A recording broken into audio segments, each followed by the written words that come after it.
Hello friends, कसे आहात? बरे आहेत ना? मला काहीतरी तुमच्याशी बोलायचंय. आज बोलते. ते काही लोक बोलतात ना, नशीब नशीब नशीबला पोचू नका. मी पण तेच म्हणत होते, नशीबला पोचू नका. खरंच काही लोक आहे खूप छान नशीब घेऊन येतात, काही लोक आहे खूप बदनशीब घेऊन येतात. तशी मी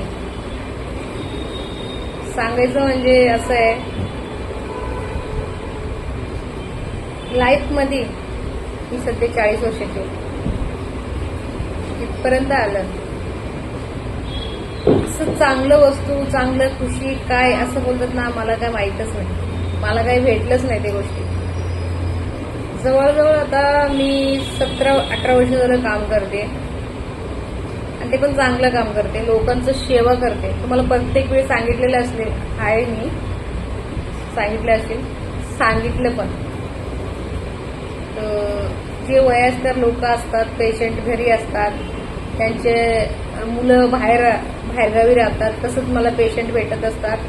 मी त्यांना एवढं, त्यांचे मुलं पण बघत नसेल तेवढं मनापासून त्यांचं सेवा करते. आणि ते लोक खूप मला पण खूप जीव लावतात. तू सोडून जाऊ नको अशी गच्च माझा हात पकडून बसतात. तरी मी त्यांना चांगलं बघते, चांगलंच काम करते.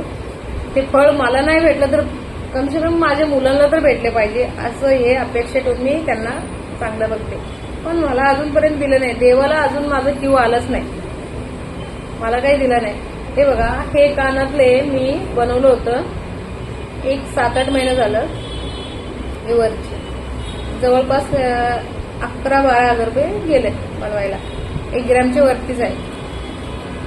3 दिवस झालं पडलं इकडचं, मला माहित नाही.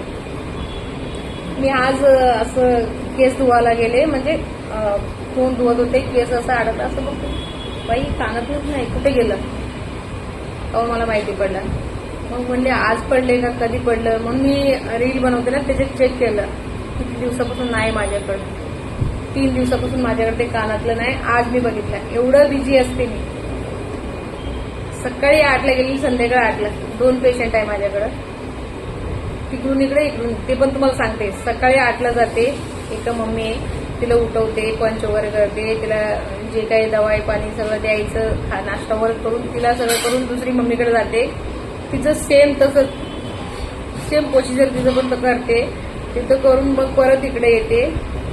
परत इथं येऊन हिला जेवण बिवण लंच टाइम होते, जर तिला जेवण बिवण भरवते. परत ती मम्मीकडे जाते, ते मम्मीला जाऊन जेवण बिवण भरवते. परत तिच्याकडे येते, मग मी जेवते 3 वाजता. मग मी जेवून जरा 3 ते 4 थोडंसं ते मम्मीला तरी तिचं असतंय मध्येच 2 वाजता 3 वाजता तिचं एक दवाई द्यायचं असतं. तिला प्रोटीन वगैरे देऊन तिला दवा पाजवते. मग ते झोपते. मग मी एक अर्धा तास झोपते.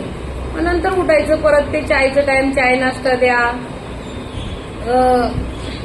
तिचं जे काही करून तिला टीव्ही समोर बसून. आणि ते अंकल पण असतात, 2 जण बसतात, टीव्ही बघतात. मग त्या मम्मीकडे जाते. तिचं जाऊन सगळं तिला आवरते, तिला जेवण जेवण भरून संध्याकाळचं तिला मग काय ते आपलं डायपर वगैरे लावून मग तिला बेडवर झोपून मग परत तिच्याकडे येते. तिच्याकडे तिला जेवण बिवण सगळं घालून मग तिचं बेडवर नेऊन झोपवते. चल मग मी आता घरी जाते. म्हणून असं माझं दिवस पूर्ण जाते. एवढं कष्ट करून सुद्धा अजून काय क्यू आलंच नाही देवाला. आणि मी कधी रडत पण नाही, मला का असं ठेवलं म्हणून. राहू दे, मला नाही देत तर माझ्या पोरांना देईन, ही अपेक्षा आहे माझ्याकडे बस. तर मला हे कानातलं पडलं ना, लय जीवाला लागलंय माझं.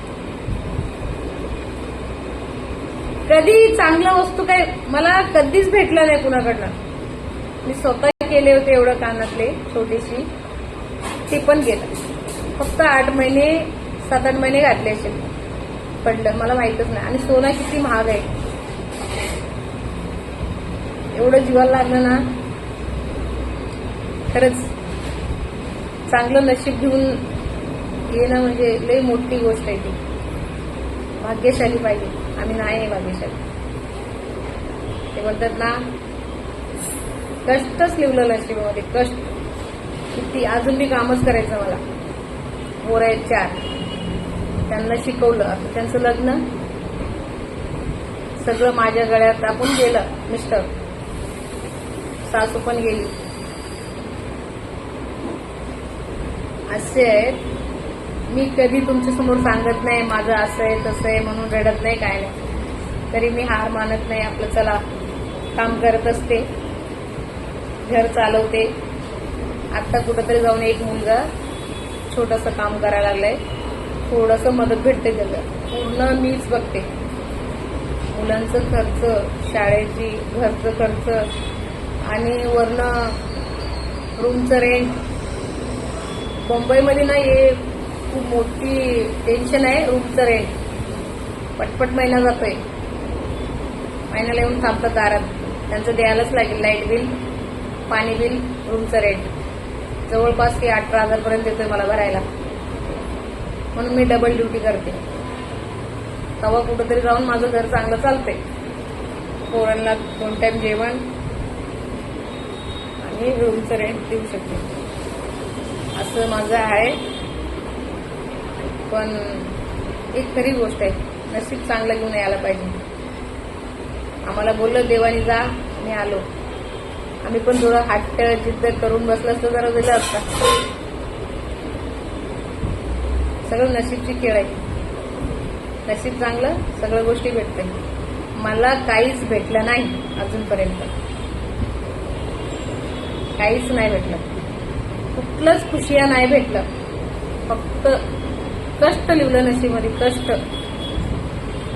सगळेच कष्ट करूनच खातात असं नाही म्हणत मी, पण माझ्यासारखं कुणाला देऊ नये हेच मागते देवाला. जे मला दिलंच ना तसं कुणाला नको देऊ. चांगलं दे त्यांना, चांगलं नशीब, चांगलं घर, चांगलं सगळं काही चांगलं दे त्यांना.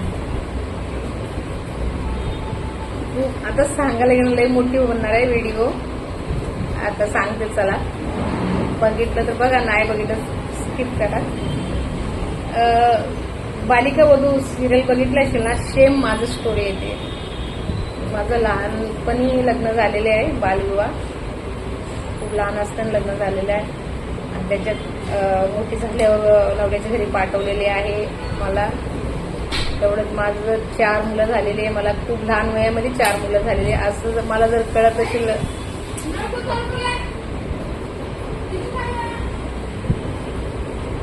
तर खूप लहान वयात लग्न झालेले आहे. मला जर समजलं असतं, खरंच अक्कल नव्हती म्हणून 4 मुलं झालेली आहे. सासू आई सांगण्यावरनं त्यांचं ऐकायची मी. सासू म्हणजे खूप रिस्पेक्ट त्यांना देत होते आणि शाळा पण खूप कमी झाले. लहानपणी लग्न झाले म्हणजे किती विचार करा ना, बरोबर ना. किती वय असेल माझा आणि किती वया मुलं झाल्याचे. म्हणून मला 4 मुलं आहेत, 2 मुली 2 मुलं. माझ्या डोक्यात ते भरवत होते, सासू आई त्यांचं ऐकले, बाकी कुणाचं नाही. मग मला जर आजकालची पोरी आहे तसं मी राहिली असते ना, 1 नाही तर 2 मुलं बस केली असते मी आणि खूप सुखी राहिली असते असं मला वाटतं. का माहित नाही, सगळं देवाची खेळ आहे.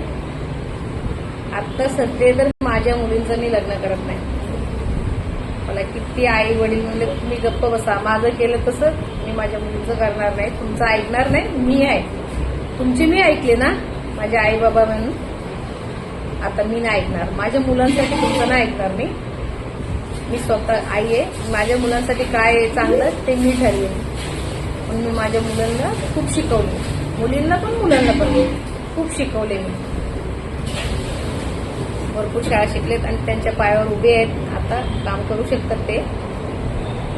फक्त कुठं पण राहू दे, चांगलं भेटले पाहिजे तेव्हा त्यांचं लग्न करून देते. स्थळ चांगलं आलं तरच लग्न करून, असं माझं ते नाही. माझं आहे, माझं जसं झालं माझ्या मुलांचं नाही व्हायला पाहिजे हे स्वप्न आहे माझे, बस बाकी काय नाही.